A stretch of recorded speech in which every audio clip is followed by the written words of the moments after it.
ಶಾರದಾ ಶಾರದಾಂ ಭೋಜವದನಾ ವದನಾಂಬುಜೇ ಸರ್ವದಾ ಸರ್ವದಾಸ್ಮಾಕಂ ಸನ್ನಿಧಿಂ ಸನ್ನಿಧಿಂ ಕ್ರಿಯಾತ್.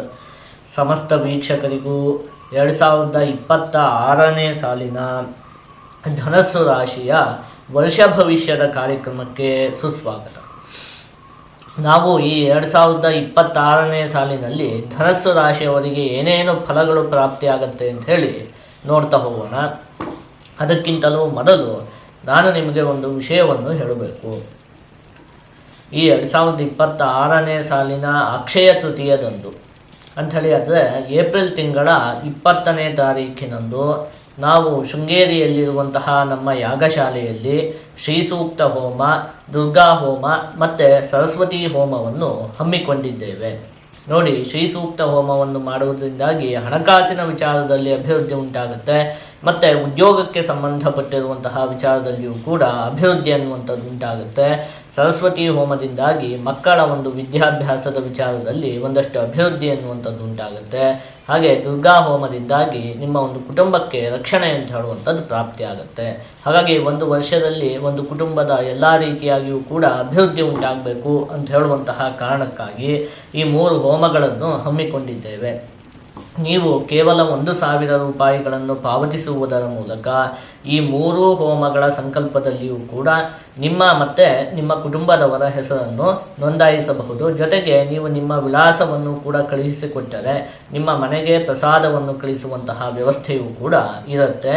ಇದ್ರ ಬಗ್ಗೆ ಹೆಚ್ಚಿನ ಮಾಹಿತಿಗಾಗಿ ನೀವು ಕೆಳಗೆ ಕಾಣುತ್ತಿರುವಂತಹ ಫೋನ್ ನಂಬರಿಗೆ ಫೋನ್ ಮಾಡಿ ಮಾಹಿತಿಯನ್ನು ಪಡೆದುಕೊಳ್ಳಬಹುದು. ಜೊತೆಗೆ ನಿಮ್ಮ ಮತ್ತು ನಿಮ್ಮ ಕುಟುಂಬದವರ ಹೆಸರನ್ನು ಕೂಡ ನೋಂದಾಯಿಸಿಕೊಳ್ಳಬಹುದು. ಇದಿಷ್ಟು ಕೂಡ ಒಂದು ವಿಚಾರ. ಈಗ ಈ 2026ನೇ ಸಾಲಿನಲ್ಲಿ ಧನಸ್ಸು ರಾಶಿಯವರಿಗೆ ಏನೇನು ಫಲಪ್ರಾಪ್ತಿಯಾಗುತ್ತೆ ಅದನ್ನು ನೋಡ್ತಾ ಹೋಗೋಣ. ಅದಕ್ಕಿಂತಲೂ ಮೊದಲು ನಾವು ಹೋದ ವರ್ಷ ಅಂದರೆ 2025ನೇ ಸಾಲಿನಲ್ಲಿ ಏನೇನು ಹೇಳಿದ್ವಿ, ಏನೇನಾಯಿತು ಅಂತ ಹೇಳಿ ಒಂದ್ಸಲ ನೋಡ್ಕೊಂಡು ಬರೋಣ. ಅದಾದಮೇಲೆ ಮುಂದೆ ಏನಾಗುತ್ತೆ ಅಂತ ಹೇಳುವಂತಹ ವಿಚಾರವನ್ನು ತಿಳಿದುಕೊಳ್ಳೋಣ. ಮೊದಲಿಗೆ 2025ನೇ ಸಾಲಿನಲ್ಲಿ ಏನೇನಾಯಿತು ಅಂತ ಹೇಳುವಂತಹ ಮುಖ್ಯಾಂಶಗಳು. ನಿಮಗೆ ಒಂದಷ್ಟು ಗಣ್ಯ ವ್ಯಕ್ತಿಗಳ, ಸಮಾಜದಲ್ಲಿ ಪ್ರಮುಖವಾದಂತಹ ವ್ಯಕ್ತಿಗಳ ಪರಿಚಯ ಅಂತ ಹೇಳುವಂಥದ್ದು ಉಂಟಾಗುತ್ತೆ. ಅದರಿಂದ ಅಂತಹ ಗಣ್ಯ ವ್ಯಕ್ತಿಗಳಿಂದ ನಿಮಗೆ ಒಂದಷ್ಟು ಸಹಾಯ ಅಂತ ಹೇಳುವಂಥದ್ದು ಕೂಡ ಉಂಟಾಗುತ್ತೆ. ಮುಖ್ಯವಾಗಿ ನೀವು ಏನೇನನ್ನ ಬಯಸ್ತಾ ಇದ್ದೀರೋ ಅದೆಲ್ಲ ಪ್ರಾಪ್ತಿಯಾಗುತ್ತೆ. ನೀವು ಯಾವುದೇ ಕೆಲಸಕ್ಕೆ ಕೈ ಹಾಕಿ ಅದರಲ್ಲೆಲ್ಲ ನಿಮಗೆ ಯಶಸ್ಸು ಅಂತ ಹೇಳುವಂಥದ್ದು ಪ್ರಾಪ್ತಿಯಾಗುತ್ತೆ. ವಿವಾಹಾಪೇಕ್ಷೆಗಳಿಗೆ ಈ ವರ್ಷ ಅತ್ಯಂತ ಉತ್ತಮವಾಗಿದೆ. ಇನ್ನು ವಿದ್ಯಾರ್ಥಿಗಳಿಗಂತೂ ಈ ವರ್ಷ ಅತ್ಯಂತ ಉತ್ತಮವಾಗಿದೆ. ಹಾಗೆ ಹಣಕಾಸಿಗೆ ಸಂಬಂಧಪಟ್ಟಿರುವಂತಹ ವಿಚಾರದಲ್ಲಿಯೂ ಕೂಡ ಈ ವರ್ಷ ಅತ್ಯಂತ ಉತ್ತಮವಾಗಿದೆ. ಇನ್ನು ಆದಷ್ಟು ತೀರ್ಥಕ್ಷೇತ್ರಗಳ ದರ್ಶನವನ್ನು ಮಾಡುವಂತಹ ಯೋಗ ಇದೆ. ತಾಯಿಯೊಂದಿಗೆ ಆದಷ್ಟು ತಾಳ್ಮೆಯಿಂದ ವ್ಯವಹಾರವನ್ನು ಮಾಡಬೇಕು. ಮಂಡಿ ನೋವಾಗಿರಬಹುದು, ಕಾಲಿಗೆ ಸಂಬಂಧಪಟ್ಟಿರುವಂತಹ ಆರೋಗ್ಯದ ಸಮಸ್ಯೆಗಳು ಒಂದು ಸ್ವಲ್ಪ ಮಟ್ಟಿಗೆ ಬಾಧಿಸುವುದಕ್ಕೆ ಅವಕಾಶ ಇದೆ. ವಾಹನಗಳಿಗೆ ಸಂಬಂಧಪಟ್ಟಿರುವಂತಹ ವಿಚಾರದಲ್ಲಿ ಈ ವರ್ಷದಲ್ಲಿ ನೀವು ಅತ್ಯಂತವಾಗಿ ಜೋಪಾನವಾಗಿ ಇರಬೇಕಾಗುತ್ತೆ. ಕೋಪ ಅನ್ನುವಂಥದ್ದು ಉಂಟಾಗುತ್ತೆ. ಶೀಘ್ರವಾಗಿ ಕೋಪ ಬರುತ್ತೆ. ಎಲ್ಲ ಸಣ್ಣ ಪುಟ್ಟ ವಿಷಯಗಳಿಗೂ ಕೂಡ ಕೋಪ ಅನ್ನುವಂಥದ್ದು ಉಂಟಾಗುತ್ತೆ. ಆದಷ್ಟು ಕೋಪವನ್ನು ನೀವು ನಿಯಂತ್ರಣದಲ್ಲಿ ಇಟ್ಕೊಳ್ಬೇಕಾಗುತ್ತೆ. ನೋಡಿ, ಹೋದ ವರ್ಷ ಗುರುಗ್ರಹ ನಿಮಗೆ ಸಪ್ತಮ ಭಾವದಲ್ಲಿ ಸ್ಥಿತವಾಗಿದ್ದರಿಂದಾಗಿ ಅನೇಕ ವಿಚಾರದಲ್ಲಿ ನಿಮಗೆ ಅಭಿವೃದ್ಧಿ ಅನ್ನುವಂಥದ್ದು ಉಂಟಾಯಿತು. ಚತುರ್ಥ ಭಾವದಲ್ಲಿ ಶನಿಯ ಸ್ಥಿತಿ ಇತ್ತು. ಹಾಗಾಗಿ ಸಣ್ಣ ಪುಟ್ಟ ತೊಂದರೆಗಳು ಉಂಟಾಗಿರುವುದಕ್ಕೆ ಅವಕಾಶ ಇದೆ. ಆದರೆ ಅನೇಕ ವಿಚಾರದಲ್ಲಿ ನಿಮಗೆ ಅಭಿವೃದ್ಧಿ ಅನ್ನುವಂಥದ್ದು ಉಂಟಾಗಿದೆ ಹೋದ ವರ್ಷದಲ್ಲಿ. ಇದಿಷ್ಟು ಕೂಡ ಹೋದ ವರ್ಷದ ವಿಚಾರ. ಈಗ ಮುಂದೆ 2026ನೇ ಸಾಲಿನಲ್ಲಿ ಏನೇನಾಗುತ್ತೆ ಅಂತ ಹೇಳಿ ನೋಡ್ತಾ ಹೋಗೋಣ. ನೋಡಿ, ನಾವು ಒಂದು ವರ್ಷದ ಭವಿಷ್ಯವನ್ನು ವಿವೇಚನೆ ಮಾಡುವಂತಹ ಸಂದರ್ಭದಲ್ಲಿ ಪ್ರಮುಖವಾಗಿ 4 ಗ್ರಹಗಳನ್ನು ಪರಿಗಣನೆಗೆ ತೆಗೆದುಕೊಳ್ಬೇಕಾಗುತ್ತೆ. ರಾಹು, ಕೇತು, ಗುರುಗ್ರಹ ಮತ್ತು ಶನಿಗ್ರಹ. ಇದರಲ್ಲಿ ರಾಹುಕೇತು ಗ್ರಹಗಳು ಈ ವರ್ಷದಲ್ಲಿ ಬದಲಾವಣೆಯನ್ನು ಹೊಂದುತ್ತವೆ. ಯಾವಾಗ ಅಂತ ಹೇಳಿ ಆದರೆ ಡಿಸೆಂಬರ್ ತಿಂಗಳಲ್ಲಿ, ವರ್ಷದ ಕೊನೆಯಲ್ಲಿ. ಹಾಗಾಗಿ ಈ ವರ್ಷದ ಭವಿಷ್ಯವನ್ನು ಹೇಳುವಂತಹ ಸಂದರ್ಭದಲ್ಲಿ ಅವುಗಳು ಹೋದ ವರ್ಷದಲ್ಲಿ ಎಲ್ಲಿ ಸ್ಥಿತವಾಗಿರ್ತವೋ ಅಲ್ಲೇ ಈ ವರ್ಷದಲ್ಲಿಯೂ ಕೂಡ ಸ್ಥಿತವಾಗಿರ್ತವೆ ಅಂತ ಹೇಳಿ ಪರಿಗಣನೆ ಮಾಡಬೇಕಾಗುತ್ತೆ. ಜೊತೆಗೆ ಶನಿಗ್ರಹ ಹೋದ ವರ್ಷದಲ್ಲಿಯೂ ಕೂಡ ಮೀನ ರಾಶಿಯಲ್ಲಿ ಸ್ಥಿತವಾಗಿತ್ತು. ಈ ವರ್ಷವೂ ಕೂಡ ಅದು ಅಲ್ಲೇ ಸ್ಥಿತವಾಗಿರುತ್ತೆ. ಇದರಲ್ಲೆಲ್ಲ ಏನು ಬದಲಾವಣೆ ಅಂತ ಹೇಳುವಂಥದ್ದಿಲ್ಲ. ಆದರೆ ಗುರುಗ್ರಹ ಇದೆಯಲ್ಲ, ಅದು ಈ ವರ್ಷದಲ್ಲಿ ಒಟ್ಟು 3 ರಾಶಿಯಲ್ಲಿ ಸಂಚಾರವನ್ನು ಮಾಡುತ್ತೆ. ಜನವರಿ ತಿಂಗಳಿಂದ ಹಿಡಿದು ಜೂನ್ ತಿಂಗಳ 2ನೇ ತಾರೀಖಿನವರೆಗೆ ಅದು ಮಿಥುನ ರಾಶಿಯಲ್ಲಿ ಇರುತ್ತೆ. ಜೂನ್ 2ನೇ ತಾರೀಖಿನಿಂದ ಹಿಡಿದು ಅಕ್ಟೋಬರ್ ತಿಂಗಳ 31ನೇ ತಾರೀಖಿನವರೆಗೆ ಅದು ಕರ್ಕಾಟಕ ರಾಶಿಯಲ್ಲಿ ಇರುತ್ತೆ. ಇನ್ನು ಕೊನೆಯ 2 ತಿಂಗಳು ನವೆಂಬರ್ ಮತ್ತು ಡಿಸೆಂಬರ್ ತಿಂಗಳಲ್ಲಿ ಅದು ಸಿಂಹ ರಾಶಿಯಲ್ಲಿ ಇರುತ್ತೆ. ಈ ರೀತಿಯಾಗಿ ಗುರುಗ್ರಹ ನಮಗೆ ಈ ವರ್ಷದಲ್ಲಿ 3 ರಾಶಿಯಲ್ಲಿ ಸಂಚಾರವನ್ನು ಮಾಡುತ್ತೆ. ಹಾಗಾಗಿ ನಾವು ಈ ವರ್ಷದ ಭವಿಷ್ಯವನ್ನು 3 ವಿಭಾಗ ಮಾಡಿ ತಿಳಿದುಕೊಳ್ಬೇಕಾಗತ್ತೆ.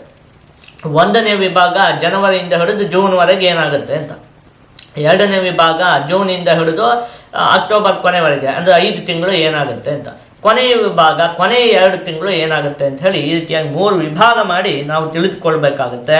ಅದರಲ್ಲಿ ಮೊದಲು ಏನಾಗುತ್ತೆ, ಮೊದಲು 5 ತಿಂಗಳು ಏನಾಗುತ್ತೆ ಅದನ್ನು ನೋಡೋಣ, ಜನವರಿಯಿಂದ ಹಿಡಿದು ಜೂನ್ವರೆಗೆ.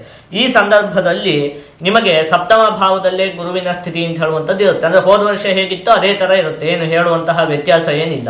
ಆ ಸಂದರ್ಭದಲ್ಲಿ ಸುಭಗ ಸರುಚಿರುದಾರ ಪಿತುರಧಿಕ ಸಪ್ತಮೇ ಭವತಿ ಜಾತಃ ವಕ್ತಾ ಕವಿಃ ಪ್ರಧಾನ ಪ್ರಾಜ್ಞಃ ಜೀವೇ ಸುವಿಖ್ಯಾತಃ ಅಂತ ಹೇಳಿರುವಂಥದ್ದು.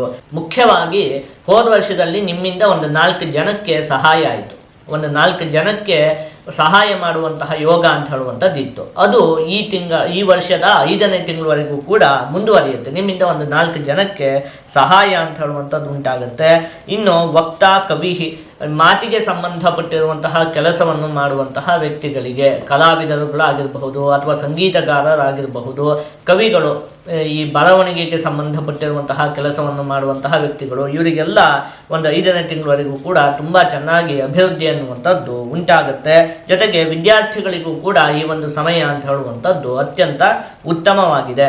ಇನ್ನು ಸಪ್ತಮ ಭಾವದಲ್ಲಿ ಗುರುವಿನ ಸ್ಥಿತಿ ಇರೋದ್ರಿಂದಾಗಿ ಹೋದ ವರ್ಷದಲ್ಲಿಯೂ ಕೂಡ ವಿವಾಹಕ್ಕೆ ಅತ್ಯಂತ ಉತ್ತಮವಾಗಿತ್ತು.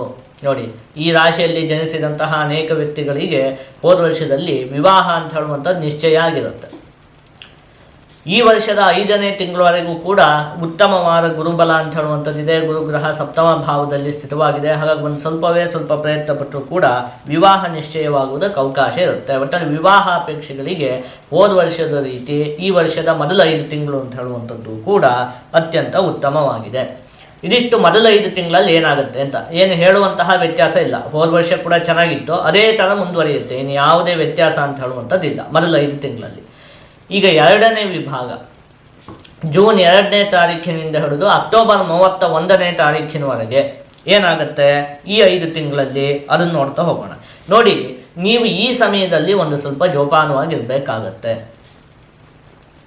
ಮೊದಲ 5 ತಿಂಗಳು ಚೆನ್ನಾಗೇ ಇದೆ. ಜೂನಿಂದ ಹಿಡಿದು ಅಕ್ಟೋಬರ್ 31ರವರೆಗಿನ ಒಂದು ಸಮಯ 5 ತಿಂಗಳಿದೆಯಲ್ಲ, ಇದರಲ್ಲಿ ಮಾತ್ರ ನೀವು ಒಂದು ಸ್ವಲ್ಪ ಜೋಪಾನವಾಗಿರಬೇಕಾಗತ್ತೆ. ಗುರುಗ್ರಹ ನಿಮಗೆ ಅಷ್ಟಮ ಭಾವದಲ್ಲಿ ಸ್ಥಿತವಾಗಿರುತ್ತೆ. ಅಷ್ಟಮ ಭಾವದಲ್ಲಿ ಗುರುವಿನ ಸ್ಥಿತಿ ಅಂತ ಹೇಳುವಂಥದ್ದು ಸರ್ವಥಾ ಉತ್ತಮ ಅಲ್ಲ. ಆದರೆ ಅದು ಉಚ್ಚವಾಗಿ ಸ್ಥಿತವಾಗಿರೋದ್ರಿಂದಾಗಿ ನಿಮ್ಗೆ ಒಂದು ಸ್ವಲ್ಪ ಕಮ್ಮಿ ಮಟ್ಟಿನಲ್ಲಿ ಸಮಸ್ಯೆ ಉಂಟಾಗುತ್ತೆ ಅಂತ ಹೇಳಿ ವಿವೇಚನೆ ಮಾಡಬಹುದು. ಅದು ಈಗ ಹೇಳುವಂತಹ ವಿಚಾರಗಳಲ್ಲಿ ನೀವು ಒಂದು ಸ್ವಲ್ಪ ಜೋಪಾನವಾಗಿರಬೇಕಾಗತ್ತೆ. ಜೀವೇಷ್ಟಮೇ ಸದಾರೋಗಿ ಕೃಪಣಃ ಶೋಕ ಸಂಯುತಃ ಬಹುವೈರಿ ಕುಕರ್ಮಾಚ ಕುರೂಪಶ್ಚ ಭವೇನ್ನರಹ ಅಂತ ಹೇಳಿರುವಂಥದ್ದು. ಮುಖ್ಯವಾಗಿ ಆರೋಗ್ಯದ ವಿಚಾರದಲ್ಲಿ ನೀವು ಅತ್ಯಂತ ಜೋಪಾನವಾಗಿ ಇರಬೇಕಾಗತ್ತೆ. ನೋಡಿ, ಆರೋಗ್ಯದ ಬಗ್ಗೆ ಒಂದು ಸ್ವಲ್ಪ ಕಾಳಜಿಯನ್ನು ವಹಿಸಬೇಕಾಗತ್ತೆ. ಇನ್ನು ಹಣಕಾಸಿನ ವಿಚಾರದಲ್ಲಿಯೂ ಕೂಡ ಒಂದು ಸ್ವಲ್ಪ ಸಮಸ್ಯೆಗಳು ಉಂಟಾಗೋದಕ್ಕೆ ಅವಕಾಶ ಇರುತ್ತೆ. ಮನಸ್ಸಿಗೆ ಒಂದು ಸ್ವಲ್ಪ ದುಃಖ ಅಂತ ಹೇಳುವಂಥದ್ದು ಪದೇ ಪದೇ ಕಾಡ್ತಾ ಇರುತ್ತೆ. ಬಹುವೈರಿ, ಎಲ್ಲಿ ನೋಡಿದರೂ ವಿವಾದ, ಎಲ್ಲರ ಜೊತೆನೂ ಕೂಡ ಗಲಾಟೆ, ಎಲ್ಲಿ ನೋಡಿದ್ರು ಎಲ್ಲ ವ್ಯಕ್ತಿಗಳು ಕೂಡ ನಿಮಗೆ ಶತ್ರುವಿನಂತಲೇ ಕಾಣ್ತಾರೆ. ಅದೇ ರೀತಿಯಾಗಿ ಅವರ ವರ್ತನೆ ಅಂತ ಹೇಳುವಂಥದ್ದು ಕೂಡ ಇರುತ್ತೆ ಈ ಸಂದರ್ಭದಲ್ಲಿ. ಹಾಗಾಗಿ ಇದಿಷ್ಟು ವಿಚಾರದಲ್ಲಿ ಒಂದು ಸ್ವಲ್ಪ ಜೋಪಾನವಾಗಿರಬೇಕಾಗತ್ತೆ. ಜೊತೆಗೆ ವಾಹನಕ್ಕೆ ಸಂಬಂಧಪಟ್ಟಿರುವಂತಹ ವಿಚಾರದಲ್ಲಿಯೂ ಕೂಡ ಈ ಮಧ್ಯದ 5 ತಿಂಗಳು ನೀವು ಅತ್ಯಂತ ಜೋಪಾನವಾಗಿರಬೇಕಾಗತ್ತೆ. ನೋಡಿ, ಶನಿ ಗ್ರಹ ಚತುರ್ಥ ಭಾವದಲ್ಲಿ ಇರುತ್ತೆ, ಗುರುಗ್ರಹ ಅಷ್ಟಮ ಭಾವದಲ್ಲಿ ಇರುತ್ತೆ. ಹಾಗಾಗಿ ವಾಹನಕ್ಕೆ ಸಂಬಂಧಪಟ್ಟಿರುವಂತಹ ವಿಚಾರದಲ್ಲಿಯೂ ಕೂಡ ನೀವು ವಿಶೇಷವಾಗಿ ಜೋಪಾನವಾಗಿರಬೇಕಾಗತ್ತೆ. ಇನ್ನು ಈ ಸಂದರ್ಭದಲ್ಲಿ ನೀವು ಯಾವುದೇ ಭೂಮಿಗೆ ಸಂಬಂಧಪಟ್ಟಿರುವಂತಹ ವ್ಯವಹಾರಕ್ಕೆ ಕೈ ಹಾಕುವಂಥದ್ದು ಬೇಡ. ಭೂಮಿಯನ್ನು ತೆಗೆದುಕೊಳ್ಳುವಂಥದ್ದು ಇರಲಿ, ಅಥವಾ ಭೂಮಿಯನ್ನು ಮಾರಾಟ ಮಾಡುವಂಥದ್ದು ಇರಲಿ, ಅಥವಾ ಇನ್ನೊಬ್ಬರೇ ಯಾರಿಗೋ ಭೂಮಿಯನ್ನು ಕೊಡಿಸುವಂಥದ್ದು ಇರಲಿ, ಈ ರೀತಿಯಾಗಿ ಯಾವುದೇ ಭೂಮಿಗೆ ಸಂಬಂಧಪಟ್ಟಿರುವಂತಹ ವ್ಯವಹಾರಕ್ಕೆ ನೀವು ಹೋಗುವಂಥದ್ದು ಬೇಡ ಈ ಮಧ್ಯದ 5 ತಿಂಗಳಲ್ಲಿ. ಹಾಗೆ ಉದ್ಯೋಗದ ವಿಚಾರದಲ್ಲಿಯೂ ಕೂಡ ಏನು ಮಾಡ್ತಾ ಇದ್ದೀರೋ ಅದನ್ನು ಹಾಗೆ ಮುಂದುವರಿಸಿ. ಈ ಸಮಯದಲ್ಲಿ ಏನೋ ಬದಲಾವಣೆಯನ್ನು ಮಾಡುವಂಥದ್ದು ಅಂಥದ್ದು ಯಾವುದು ಕೂಡ ಬೇಡ, ಆಯಿತಾ. ಈ ಮಧ್ಯದ 5 ತಿಂಗಳಲ್ಲಿ ಇದಿಷ್ಟು ವಿಚಾರದಲ್ಲಿ ನೀವು ಜೋಪಾನವಾಗಿ ಇರಬೇಕಾಗತ್ತೆ. ಇದು 2ನೇ ವಿಭಾಗ ಆಯಿತು.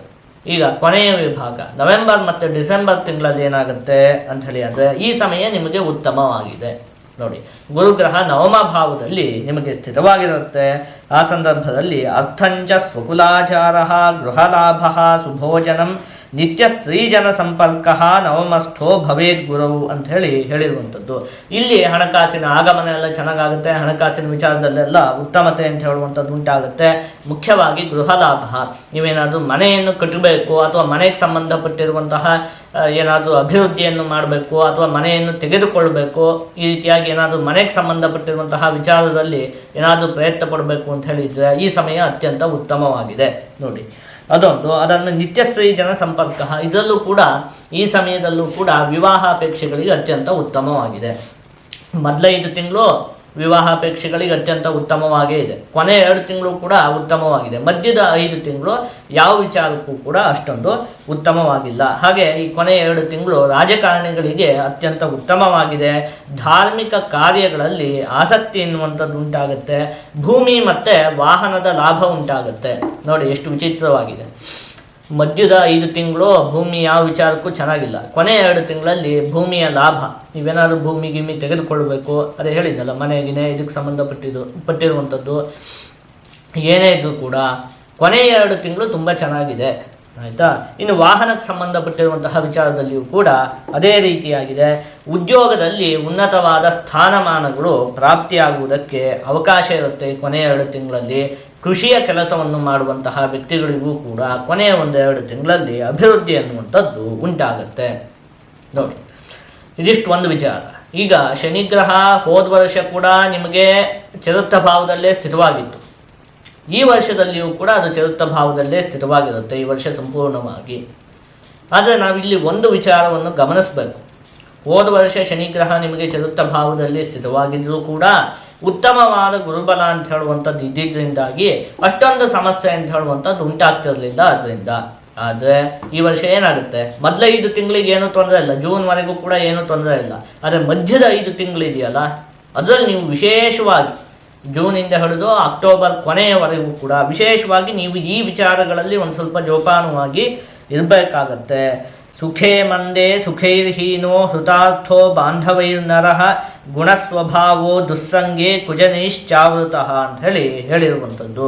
ಅಂದರೆ ಮುಖ್ಯವಾಗಿ ಮನಸ್ಸಿನ ನೆಮ್ಮದಿ ಅಂತ ಹೇಳುವಂಥದ್ದೆಲ್ಲ ಕಣ್ಮರೆ ಆಗಿಬಿಡುತ್ತೆ ಮೊದಲ 5 ತಿಂಗಳಲ್ಲಿ. ಆ ರೀತಿಯಾಗಿರುತ್ತೆ. ಅದಕ್ಕೆ ಏನು ಮಾಡಬೇಕು, ಆದಷ್ಟು ನೀವು ಏನು ಸಣ್ಣ ಪುಟ್ಟ ವಿಚಾರಗಳನ್ನು ಕೂಡ ತಲೆಗೆ ಹಾಕ್ಕೊಳ್ಳೋದಕ್ಕೆ ಹೋಗಬಾರ್ದು. ಆದಷ್ಟು ಈ ಸಮಯವನ್ನು ನೀವು ಭಗವಂತನ ಸೇವೆಯನ್ನು ಮಾಡುವುದಕ್ಕಿರಬಹುದು, ಒಂದಷ್ಟು ಭಗವಂತನ ಸ್ತೋತ್ರವನ್ನು ಓದುವಂಥದ್ದು ಇರಬಹುದು, ಇಂಥದ್ದೇನಾದರೂ ಮಾಡಿ ಮನಸ್ಸನ್ನು ಒಂದು ಸ್ವಲ್ಪ ಶಾಂತವಾಗಿ ಇಟ್ಕೊಳ್ಬೇಕಾಗತ್ತೆ. ಇನ್ನು ಹೃತಾರ್ಥೋ ಬಾಂಧವೈಹಿ, ಹಣಕಾಸಿನ ವಿಚಾರದಲ್ಲಿ ಒಂದು ಸ್ವಲ್ಪ ಸಮಸ್ಯೆಗಳು ಉಂಟಾಗೋದಕ್ಕೆ ಅವಕಾಶ ಇರುತ್ತೆ. ಒಂದಷ್ಟು ಜನ ಮೋಸ ಮಾಡ್ತಾರೆ. ಮೋಸ ಮಾಡುವವರು ಬೇರೆ ಯಾರೂ ಅಲ್ಲ, ನಿಮ್ಮ ಬಂಧುಗಳಾಗಿರಬಹುದು, ನಿಮ್ಮ ಸ್ನೇಹಿತರಾಗಿರಬಹುದು, ಒಟ್ಟಲ್ಲಿ ನಿಮ್ಮ ಸುತ್ತಮುತ್ತ ಇರುವಂತಹ ವ್ಯಕ್ತಿಗಳೇ ನಿಮಗೊಂದಷ್ಟು ಮೋಸವನ್ನು ಮಾಡ್ತಾರೆ ಹಣಕಾಸಿನ ವಿಚಾರದಲ್ಲಿ. ಹಾಗಾಗಿ ಹಣಕಾಸಿನ ವಿಚಾರದಲ್ಲಿಯೂ ಕೂಡ ಈ ಮಧ್ಯದ 5 ತಿಂಗಳಲ್ಲಿ ಸ್ವಲ್ಪ ಜೋಪಾನವಾಗಿರಬೇಕಾಗತ್ತೆ.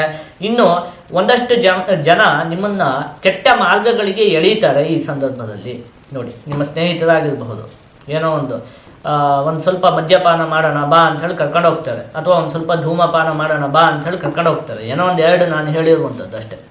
ಒಟ್ಟಲ್ಲಿ ಈ ರೀತಿಯಾಗಿ ಒಂದಷ್ಟು ಕೆಟ್ಟ ಮಾರ್ಗಗಳಿದೆ, ನಿಮ್ಮನ್ನು ಎಳಿತಾರೆ ಈ ಸಂದರ್ಭದಲ್ಲಿ. ಅದಕ್ಕೊಂದು ಅವಕಾಶ ಇರುತ್ತೆ. ಅದನ್ನು ನೀವು ಆ ರೀತಿಯಾಗಿ ಏನು ದುಶ್ಚಟಗಳಿಗಿರಬಹುದು, ದುರ್ಮಾರ್ಗಗಳಿಗಿರಬಹುದು, ಅವುಗಳಿಗೆಲ್ಲ ಬಲಿಯಾಗಬಾರ್ದು, ಅವುಗಳಿಗೆಲ್ಲ ಹೋಗಬಾರ್ದು. ಇನ್ನು ರಾಹುಗ್ರಹ ನಿಮಗೆ ತೃತೀಯ ಭಾವದಲ್ಲಿಯೂ ಕೇತುಗ್ರಹ ನವಮ ಭಾವದಲ್ಲಿಯೂ ಸ್ಥಿತವಾಗಿರುವಂಥದ್ದು. ಈ ರಾಹುಗ್ರಹ ತೃತೀಯ ಭಾವದಲ್ಲಿ ಸ್ಥಿತವಾಗಿರುವಂಥದ್ದು ಉತ್ತಮವೇ. ಹೋದ ವರ್ಷದ ರೀತಿ ಈ ವರ್ಷದಲ್ಲಿಯೂ ಕೂಡ ಅದರಿಂದ ಉತ್ತಮವಾದ ಫಲ ಅಂತ ಹೇಳುವಂಥದ್ದೇ ಪ್ರಾಪ್ತಿಯಾಗುತ್ತೆ. ಧೈರ್ಯದ ಅಭಿವೃದ್ಧಿ, ಯಾವುದೇ ಪರಿಸ್ಥಿತಿ ಬಂದರೂ ಕೂಡ ಹೆದರದೇ ಇರುವಂಥದ್ದು, ಆ ರೀತಿಯಾದಂತಹ ಗುಣಗಳೆಲ್ಲ ನಿಮ್ಮಲ್ಲಿ ಉಂಟಾಗುತ್ತೆ. ಅಲ್ಲಿಗೆ ಇದಿಷ್ಟು ಕೂಡ ನಿಮಗೆ ಈ ವರ್ಷದಲ್ಲಿ ಪ್ರಾಪ್ತಿಯಾಗುವಂತಹ ಫಲಗಳು. ಮೊದಲ 5 ತಿಂಗಳಿದೆಯಲ್ಲ, ಅದು ತುಂಬ ಚೆನ್ನಾಗಿದೆ ಹೋದ ವರ್ಷದ ರೀತಿಯೇ. ಮಧ್ಯದ 5 ತಿಂಗಳಿದೆಯಲ್ಲ, ಅದರಲ್ಲಿ ಮಾತ್ರ ನೀವು ವಿಶೇಷವಾಗಿ ಜೋಪಾನವಾಗಿರಬೇಕು. ನಾನು ಯಾವ್ಯಾವ ವಿಚಾರ ಹೇಳಿದ್ದೀನೋ ಆ ಎಲ್ಲ ವಿಚಾರದಲ್ಲಿಯೂ ಕೂಡ ನೀವು ಜೋಪಾನವಾಗಿ ಇರಬೇಕಾಗತ್ತೆ. ಇನ್ನು ಕೊನೆಯ 2 ತಿಂಗಳು ಕೂಡ ಚೆನ್ನಾಗಿದೆ. ಅಲ್ಲಿಗೆ ಒಂದು ವರ್ಷದಲ್ಲಿ ಎಷ್ಟು ತಿಂಗಳಿರುತ್ತೆ ಹೇಳಿ? 12 ತಿಂಗಳಿರುತ್ತೆ. 7 ತಿಂಗಳು ನಿಮಗೆ ಅತ್ಯಂತ ಉತ್ತಮವಾಗಿದೆ. ಇನ್ನು 5 ತಿಂಗಳು ನೀವು ಒಂದು ಸ್ವಲ್ಪ ಜೋಪಾನವಾಗಿ ಇರಬೇಕಾಗತ್ತೆ. ಈ ರೀತಿಯಾಗಿದೆ ನಿಮಗೆ ಈ ವರ್ಷ. ಆದಷ್ಟು ನೀವು ಈ ವರ್ಷದಲ್ಲಿ ಆಂಜನೇಯ ಸ್ವಾಮಿಯ ಆರಾಧನೆಯನ್ನು ಮಾಡಬೇಕು. ನೀವು ಹೀಗೆ ಮಾಡುವುದರಿಂದ ನಿಮಗೆ ಯಾವುದೇ ಅಶುಭ ಫಲ ಅಂತ ಹೇಳುವಂಥದ್ದು ಪ್ರಾಪ್ತಿಯಾಗುವುದಿಲ್ಲ. ಜೊತೆಗೆ ಎಲ್ಲ ಶುಭ ಫಲಗಳು ಕೂಡ ಸಂಪೂರ್ಣವಾಗಿ ಪ್ರಾಪ್ತಿಯಾಗತ್ತೆ.